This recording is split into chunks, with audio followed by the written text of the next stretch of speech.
Good afternoon. This is Akashvani. I'm Anuja Kumar with the Midday News.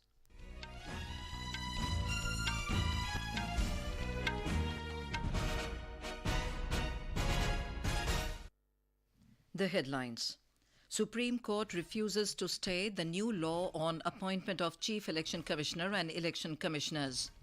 Election Commission issues transfer orders for non-cadre officers posted as district magistrates and superintendents of police in Gujarat, Punjab, Odisha and West Bengal. Indian Railways runs 540 special trains for smooth travel of passengers during Holi festival. US Federal Reserve keeps benchmark interest rates unchanged for fifth straight time. And in Swiss Open Badminton, Kidambi Srikanth to face Malaysian player Zii Jia Lee, while Lakshya Sen to clash Chia-hsin Lee of Taiwan in pre-quarters in Basel today. And now the news in detail. The Supreme Court has refused to stay the new law on the appointment of Chief Election Commissioner and Election Commissioners. A bench comprising Justices Sanjeev Khanna and Dipankar Datta said that it cannot stay the new law at this stage when the Lok Sabha polls are approaching. The bench said nowhere in the Constitution Bench judgment it was said that who should be the members of the selection committee.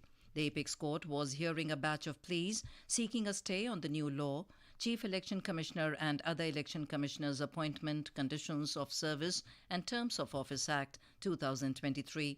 The Supreme Court also noted that there are no allegations against the newly appointed election commissioners Gyanesh Kumar and Sukhbir Singh Sandhu.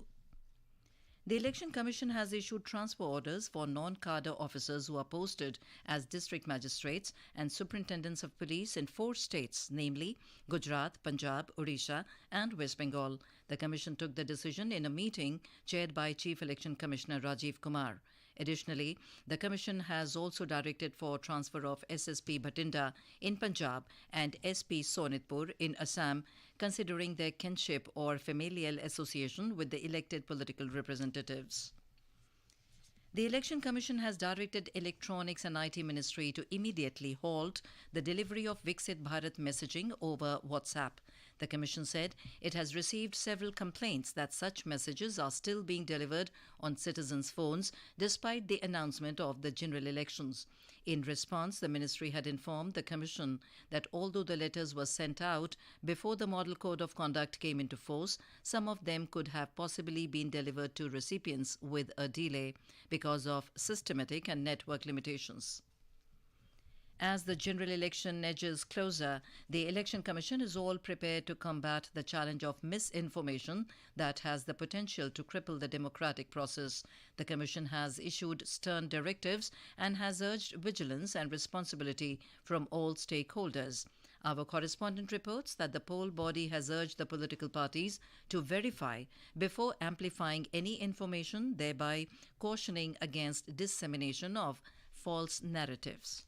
In a bid to prevent the spread of misleading content, the Election Commission has urged all political parties to exhibit responsible behavior on social media platforms. The Commission has also appealed for a discourse that inspires unity rather than division. The poll body has been clear in its intent of combating the perpetrators of fake news. Nodal officers across states have been tasked with the swift removal of unlawful content to curb its negative impact on the electoral process. The Commission has said that the onus of upholding these principles falls squarely on the shoulders of star campaigners who are entrusted with the responsibility of setting an example throughout the electoral campaign. Durgesh Bhadoria for Akashvani News, New Delhi.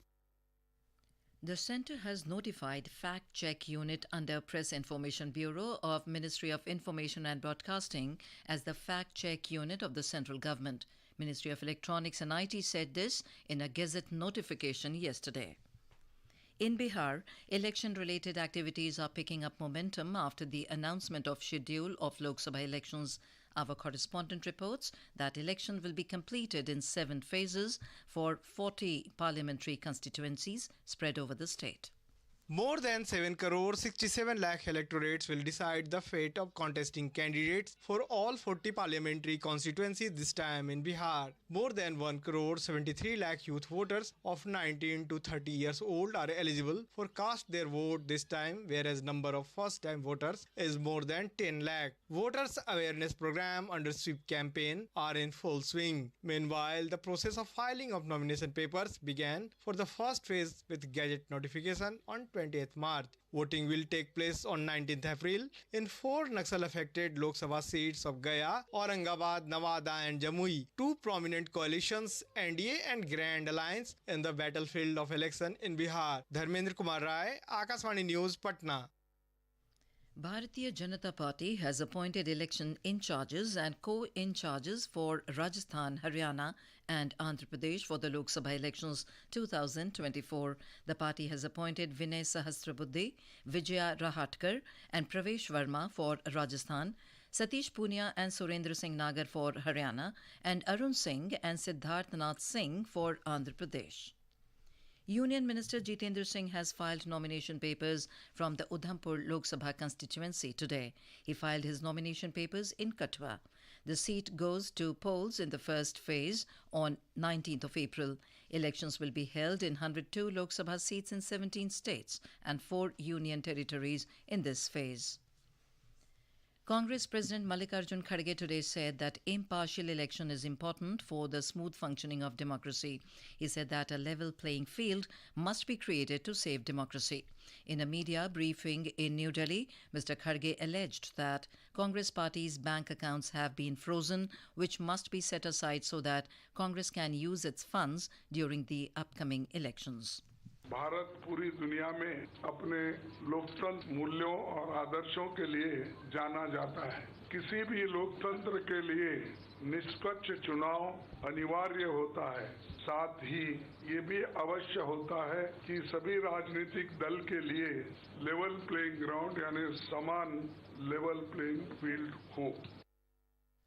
Senior Congress leader Sonia Gandhi termed the freezing of parties' bank accounts as undemocratic. She alleged that the funds collected from the public have been frozen and money from Congress party accounts is being taken away forcibly.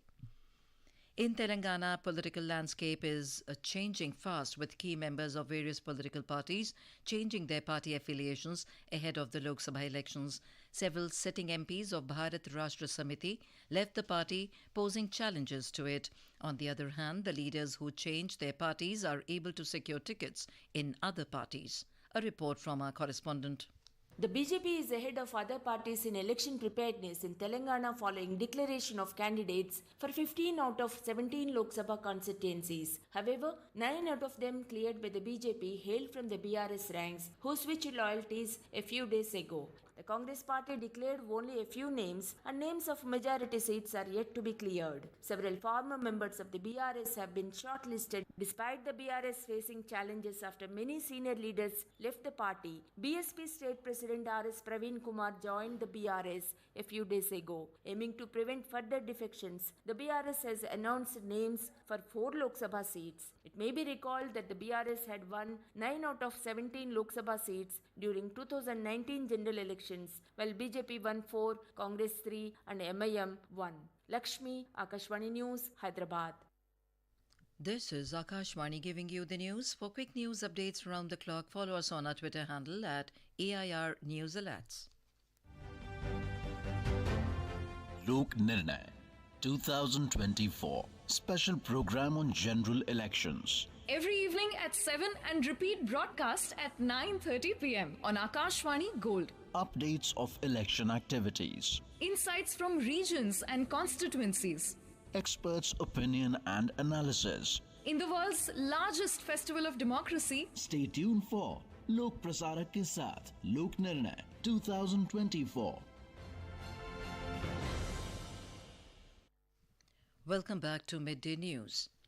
The Indian Railways is running 540 special trains to ensure smooth and comfortable journey for passengers during the ongoing festive season of Holi. The Railway Ministry said trains have been planned to connect major destinations across the country on railway routes. These are Delhi Patna, Delhi Bhagalpur, Delhi Muzaffarpur, Delhi Saharsa, Gorakhpur Mumbai, Kolkata Puri, Guwahati, Ranchi and New Delhi Sri Mata Vaishno Devi Katra. The ministry said that more than 219 trains have been added for this festive season compared to last year. The ministry said additional Railway Protection Force personnel have been deployed at major stations to ensure security of passengers. The officers have also been deployed on emergency duty at major stations to ensure a smooth running of trains. Chief Justice D.Y. Chandrachud today inaugurated an accessibility help desk in the Supreme Court premises in Delhi.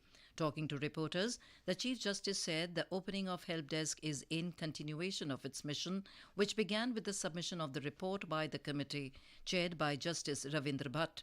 Chief Justice Chandrachud said the committee made various suggestions for making the Supreme Court accessible for people with special needs. The committee made various suggestions for making the Supreme Court accessible to people with special needs, not just the differently abled, but senior citizens, pregnant women, people who require some special assistance. So we have now a one-stop facility where all the services except deciding cases will be available at this center, so people can access this point and seek all information and services which the Supreme Court has to offer. And this is just the beginning. We are implementing the other recommendations which were made by the committee, which consisted of experts and stakeholders. Electronics and IT Secretary S. Krishnan today launched the Bhasha Net portal based on the concept of universal acceptance in New Delhi. Speaking on the occasion, Mr. Krishnan said that the launch of the Bhasha Net portal represents a crucial step towards fostering digital inclusivity in India, and the universal acceptance is a gateway to it.